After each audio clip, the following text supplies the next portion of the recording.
Hello friends, welcome to प्रिया की पाठशाला। I hope आप सब अच्छे होंगे। तो हम पढ़ रहे हैं डीएलएड थर्ड सेमेस्टर की संस्कृत, जिसमें आज हम पढ़ेंगे वाचन।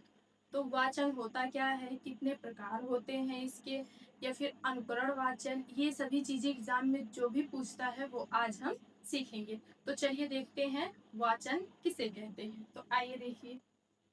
तो आज हम पढ़ रहे हैं संस्कृत में वाचन। तो वाचन क्या होता है, देखिए वाचन की बहुत सारी परिभाषाएं हैं। हम आपको दो लिखा दे रहे हैं, आपको जो मन करे वो याद करिएगा, ठीक है। तो पहले देखिए वाचन क्या है। तो वाचन वाक धातु से बना है। वाचन क्या है, किस धातु से, तो हम कहेंगे वाक धातु से बना है, जिसका अर्थ अर्थ क्या है, वाणी अथवा कथन, ठीक है। तो वाचन क्या है, वाचन वाक धातु से बना है और जिसका अर्थ होता है वाणी अथवा कथन। जो हम लोग बोलते हैं वही क्या है, हमारा वाचन, ठीक। जो हमारी वाणी निकलती है, कथन होता है, वो सभी क्या होते हैं, वाचन होते हैं, ठीक है। या फिर और क्या कह सकते हैं, लिखे हुए शब्दों का उच्चारण करना वाचन कहलाता है। लिखे हुए शब्दों में या फिर कहिए छपे हुए शब्द जो हम लोग पढ़ते हैं वही हमारा क्या है, वाचन है, ठीक है। तो अगर एग्जाम में आए कि वाचन किसे कहते हैं, तो लिखिए लिखे हुए शब्दों का उच्चारण करना वाचन कहलाता है। तो आपकी मर्जी, आप ये वाला लिखिए या फिर ये वाला लिखिए, बस इतना जानते रहिए वाचन क्या है, वाक धातु से बना है। वाक मतलब क्या होता है, तो बोलना, वाणी कथन, ये सब चीजें क्या होती हैं, तो वाचन होती हैं, ठीक है। अब बात आती है वाचन के प्रकार कितने हैं। तो वाचन के दो प्रकार हैं, ठीक है। वाचन के कितने प्रकार, तो दो प्रकार हैं। पहला है हमारा सस्वर वाचन, देखिए सस्वर वाचन, और दूसरा है हमारा मौन वाचन, ठीक है। तो हमने क्या पढ़ा, पहले फिर से देखिए। वाचन क्या है, वाचन वाक धातु से बना है, जिसका अर्थ होता है वाणी अथवा कथन। या फिर कहिए दूसरा हुआ कि लिखे हुए शब्दों को पढ़ना, या फिर कहिए लिखे हुए शब्दों का उच्चारण करना ही हमारा क्या कहलाता है, वाचन कहलाता है। वाचन के प्रकार, तो वाचन के दो प्रकार, सस्वर वाचन और मौन वाचन। अब ऐसे में देखिए, पहले ऐसे समझिए सस्वर वाचन होता क्या है। सस्वर वाचन मतलब स्वर के साथ वाचन करना, मतलब स्वर के साथ पढ़ना, ठीक है। और अगर हम कहें मौन वाचन, तो मौन वाचन मतलब मन में पढ़ना, मन में, ठीक है। मतलब बिना मुंह डुलाए, बिना मुंह को या फिर बिना होठ को हिलाए अगर आप वाचन कर रहे हैं, तो वो हमारा कौन सा वाचन है, तो मौन वाचन है, ठीक है। तो हम कहेंगे सस्वर वाचन होता है स्वर के साथ, मतलब बोल कर पढ़ना, बोल बोल कर जो हम लोग पढ़ते हैं।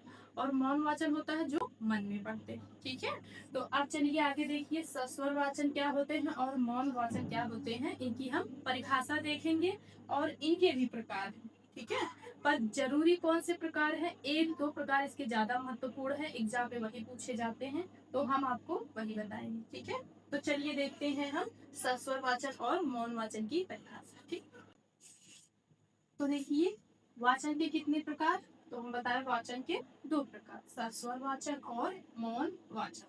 तो सस्वर वाचन क्या होता है, हमने बताया ना कि जो स्वर के साथ, मतलब जो बोल बोल कर हम लोग पढ़ते हैं। जैसे हम लोग छोटे थे, क्लास 5, 6, 4 इन सब में जब थे, तो हम लोग क्या करते थे, हम लोगों को बोल बोल कर पढ़ाया जाता था, ठीक है। हम लोग बोल बोल कर पढ़ते थे तो टीचर सुनते थे ना।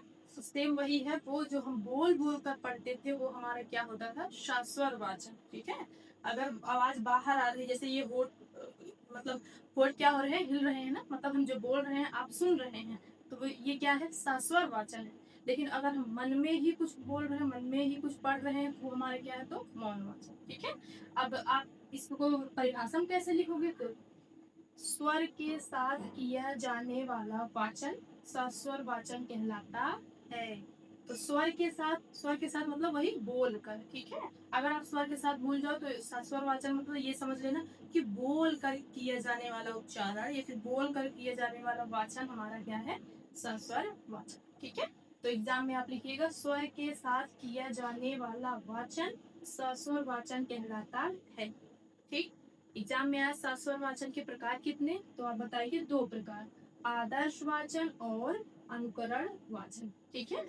आदर्श वाचन और अनुकरण वाचन, तो ये दो वाचन भी महत्वपूर्ण है। ठीक है, ये दो आप जरूर याद करके जाइएगा क्योंकि अनुकरण वाचन पूछ लेता है। ठीक, अब देखिए दूसरा हमारा क्या है, मौन वाचन। मौन मतलब लग ही रहा है ना, मौन मतलब जो कहते हैं मौन धारण कर लिए, जो बोलते ही नहीं, ठीक है, मन में ही सब कुछ रखे रहते हैं, तो वो क्या है, मौन। ठीक है, तो मौन वाचन मतलब मन में ही जो हम वाचन करते हैं। तो इसकी परिभाषा कैसे लिखेंगे, मन में किया जाने वाला वाचन मौन वाचन कहलाता है। मन में, ठीक है, मतलब ना तो हमारे होठ हिले, ना तो हमारी आवाज किसी और को सुनाई दे, तो मतलब मन में ही हम जो पढ़ रहे हैं, जो वाचन कर रहे हैं, वही हमारा क्या है, मौन वाचन। तो मन में किया जाने वाला वाचन मौन वाचन कहलाता है। ठीक है, इसके भी दो प्रकार हैं। मौन वाचन के कितने प्रकार, तो और भी हैं, पर आप कितना लिखे, दो प्रकार। ठीक, कौन कौन से, गंभीर वाचन और द्रुत वाचन। ठीक है, तो मौन वाचन के प्रकार बताइए, तो गंभीर वाचन और द्रुत वाचन। शास्वर वाचन के प्रकार, ठीक, तो कौन कौन से, आदर्श वाचन और अनुकरण वाचन। ठीक है, तो हमने पढ़ा कि वाचन के दो प्रकार, शास्वर वाचन और मौन वाचन। अब शास्वर वाचन के भी दो प्रकार है, आदर्श वाचन और अनुकरण वाचन। ठीक, मौन वाचन के भी दो प्रकार, गंभीर वाचन और द्रुत वाचन। ठीक है, तो अब हमारा टॉपिक है आदर्श वाचन और अनुकरण वाचन किसे कहें। ठीक है, तो ये दोनों हम बता दे रहे हैं, एग्जाम में हो सकता है इन दोनों में से कोई सा भी पूछ ले। ठीक है, तो चलिए आगे देखिए। तो आगे देखिए आदर्श वाचन। ठीक, तो आदर्श वाचन क्या होता है, तो शिक्षक द्वारा, ध्यान दीजिएगा किसके द्वारा, तो शिक्षक द्वारा कक्षा में किया जाने वाला, सॉरी ये जाने, ठीक है, किया जाने वाला वाचन आदर्श वाचन कहलाता है। किसके द्वारा, तो शिक्षक के द्वारा। शिक्षक के द्वारा कक्षा में किए जाने वाला वाचन आदर्श वाचन कहलाता है। शिक्षक द्वारा कैसे, जैसे हम लोग जब स्कूल में पढ़ते हैं तो क्या करते हैं, हमारे टीचर क्या करते हैं, वो चीजें क्या करते हैं जो पढ़ाते हैं हमको, वही हमारा क्या है, तो हम कहेंगे आदर्श वाचन। ठीक है, किताब लेते हैं ना टीचर, टेस्ट जब पढ़ाते हैं तो हम लोग क्या करते हैं, उसको पढ़ते हैं ना, जब जो टीचर पढ़ाते हैं मतलब जो शिक्षक पढ़ाते हैं, वो हमारा कौन सा वाचन है, तो आदर्श वाचन है। ठीक है, तो शिक्षक द्वारा कक्षा में किया जाने वाला वाचन आदर्श वाचन कहलाता है। अब अनुकरण वाचन क्या है, तो अनुकरण से लग नहीं रहा, अनुकरण मतलब क्या होता है, फॉलो करना, अनुकरण करना। ठीक है, अनुकरण मतलब किसी का मतलब कुछ बोले या फिर कोई भी चीज उसका क्या करना, आपको दोहराना। ठीक है, कहते नहीं फॉलो करना, अनुकरण करना। तो अनुकरण करना या फिर अनुकरण वाचन क्या होता है, तो कैसे आप लिखोगे, तो शिक्षक के बाद, जो टीचर पढ़ाते थे, शिक्षा के बाद छात्रों द्वारा किया जाने वाला वाचन अनुकरण वाचन कहलाता है। ठीक है, तो शिक्षक के बाद, देखिए इसमें शिक्षक के बाद किसके द्वारा, तो मेन है यहाँ छात्रों द्वारा, तो छात्रों द्वारा किया जाने वाला वाचन अनुकरण वाचन कहलाता है। मतलब आदर्श, अगर ऐसे नहीं तो ऐसे लिख सकते हैं, आदर्श वाचन के बाद, ये आदर्श वाचन मतलब जो शिक्षक पढ़ाएगा वही हुआ, तो आदर्श वाचन के बाद छात्रों द्वारा किया जाने वाला वाचन अनुकरण वाचन कहलाता है। ऐसे समझिए, जब टीचर हम लोगों को पढ़ाते थे तो हम लोग क्या करते थे, उसको दोहराते ही तो थे। ठीक है, जैसे तेज तेज पढ़ाते थे जब टीचर, तो हम लोग किताब खोल के जो जो टीचर पढ़ते थे दोबारा वही क्या करते थे, हम लोग बोलते थे, तो हम लोग क्या करते थे, अनुकरण करते थे। ठीक है, तो हम क्या कहेंगे, आदर्श वाचन क्या होता है, जो शिक्षक पढ़ाते हैं, शिक्षक द्वारा किया जाने वाला वाचन आदर्श वाचन है। और आदर्श वाचन के बाद यानी शिक्षक के वाचन के बाद छात्रों द्वारा किया जाने वाला वाचन अनुकरण वाचन कहलाता है। ठीक है, समझ में आया, बस इतना समझिए, जो हम लोगों को टीचर पढ़ाते थे तो हम लोग दोहराते थे, वही हमारा क्या है, अनुकरण वाचन। ठीक है, एग्जाम में ये भी पूछ लेता है, जैसे सस्वर वाचन हम पढ़े ना कि स्वर के साथ, मतलब बोल कर पढ़ना सस्वर वाचन और मन में पढ़ना मौन वाचन। ठीक, तो अगर पूछ ले कि सस्वर वाचन के उद्देश्य क्या है, ठीक है, सस्वर वाचन के उद्देश्य बताइए, तो ये तो आप लोग खुद से लिख लोगे कि भाई सस्वर मतलब बोल कर पढ़ने से क्या होता है, बताइए इसका क्या उद्देश्य है, ताकि हमारी क्या हो, शब्दावली या फिर शब्द उच्चारण क्या हो, अच्छा हो। ठीक है, हमारे मतलब हमारे पढ़ने में प्रवाह आए, मतलब हम अच्छे से पढ़ पाए, तो ये सब चीजें आप जोड़ जोड़ के उसमें लिख लीजिएगा। महत्व पूछे तो उसमें भी वही लिख लीजिए, ठीक है, कि इससे हमारी शब्दावली स्ट्रॉन्ग मतलब मजबूत होंगी, शब्द भंडार बढ़ेंगे, ठीक है, मतलब हमारे पास बहुत शब्द हो जाएंगे, हर चीज हम जानने लगेंगे, ठीक है, तेज तेज पढ़ेंगे तो हमें क्या होगा, सारे शब्द अच्छे से याद हो जाएंगे, ठीक है। तो कुछ भी आप जोड़ जोड़ के लिख दीजिएगा, या फिर हम ही लिख देते हैं, ठीक है। तो उद्देश्य महत्व हम लिख देते हैं, आप लोग उसको एक बार देखिएगा, एक नजर में वो याद हो जाएगा, एग्जाम में पूछेगा तो करके आइएगा, ठीक है। देखिए सस्वर वाचन के उद्देश्य। अब सस्वर वाचन के उद्देश्य क्या है बताइए, ठीक है। तो पहला लिखिए, बालक में शुद्ध उच्चारण करने की योग्यता विकसित करना, ठीक है। उद्देश्य पूछ रहा, देखो उद्देश्य और महत्व में फर्क होता है। उद्देश्य और महत्व में इतना ही फर्क है कि हम लोग क्या कर रहे हैं, जैसे हम लोग टीचर बनने के लिए पढ़ाई कर रहे हैं तो ये हमारा उद्देश्य है, ठीक है। जैसे हम लोग कहें कि हम पढ़ क्यों रहे हैं, हमारा उद्देश्य क्या है पढ़ने का, तो सरकारी टीचर बनने का ना, मास्टर बनने का। और मास्टर बनने का महत्व क्या है, महत्व क्या है, तो महत्व है भाई, इससे महत्व ये है कि हम आगे आने वाली पीढ़ी यानी बच्चों को क्या करेंगे, ज्ञान प्रदान करेंगे, या फिर अपने अगर व्यक्तिगत रूप से सोचे तो हमें सैलरी मिलेगी भाई, पैसे मिलेंगे, हमारा जीवन अच्छा हो जाएगा। तो महत्व और उद्देश्य में फर्क होता है, ठीक है।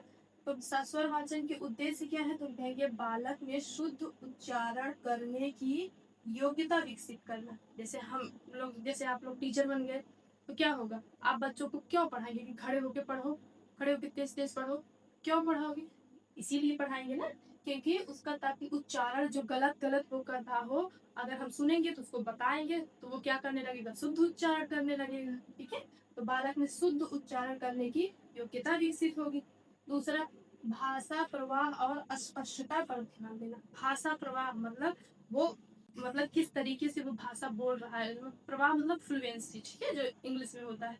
तो हम किस लय से मतलब किस तरीके से हम प्रवाह मतलब भाषा को बोल रहे हैं, और उसमें स्पष्टता कितनी है इस पर भी ध्यान देना, ठीक है। तो भाषा प्रवाह और स्पष्टता पर ध्यान देना, ये क्या है, सस्वर वाचन के उद्देश्य है। महत्व क्या है, अगर ये मान लो उद्देश्य कंप्लीट हो गए, वो शुद्ध उच्चारण करने लगा, भाषा प्रवाह या फिर स्पष्टता हो गई, तो महत्व क्या है, बालक में संकोच झिझक दूर हो जाता है, ठीक है।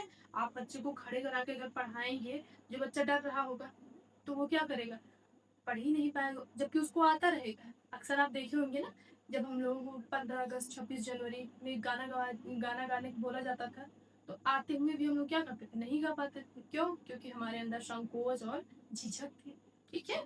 तो सस्वर वाचन से क्या होगा, बालक में संकोच और झिझक दूर हो जाता है और आत्मविश्वास बढ़ता है, ठीक है। जब वो डरना या फिर झिझक करना छोड़ देगा, कैसे होगा, वो तेज तेज डेली पढ़ेगा सस्वर वाचन से, तो वो ऑटोमेटिक उसका क्या होगा, झिझक और डर खत्म हो जाएगा, ठीक है। तो उसमें क्या होगी, आत्मविश्वास की भावना बढ़ेगी, ठीक है। दूसरा, बालकों का शब्दोच्चारण शुद्ध हो जाता है। जो बालक का शब्द, कोई भी शब्द है, उसके उच्चारण करने में क्या आ जाती है, शुद्धता आ जाती है, मतलब वो अच्छे से गलत गलत नहीं पढ़ता, सही सही पढ़ने लगता है, अगर वो डेली सस्वर वाचन कर रहा है तो, ठीक है। तो उद्देश्य आप अपने मन से भी बना के कर सकते हैं। अगर अपने मन, जैसे आपने सोचे कि हाँ बोल बोल कर पढ़ने के क्या उद्देश्य हो सकते हैं, खुद से बना लो। बोल बोल कर पढ़ने के क्या महत्व हो सकते हैं, अपने मन से भी बना सकते हो, ठीक है। तो सस्वर वाचक की ये उद्देश्य है, ये महत्व है, हम दो दो लिखा दिए हैं। अब इसी के आधार पे आप और आगे बना लीजिएगा, ठीक है। तो ये हमारा आज वाचन का टॉपिक यही हम खत्म करते हैं। तो मिलते हैं नेक्स्ट वीडियो में, तब तक के लिए टाटा बाय बाय नमस्ते।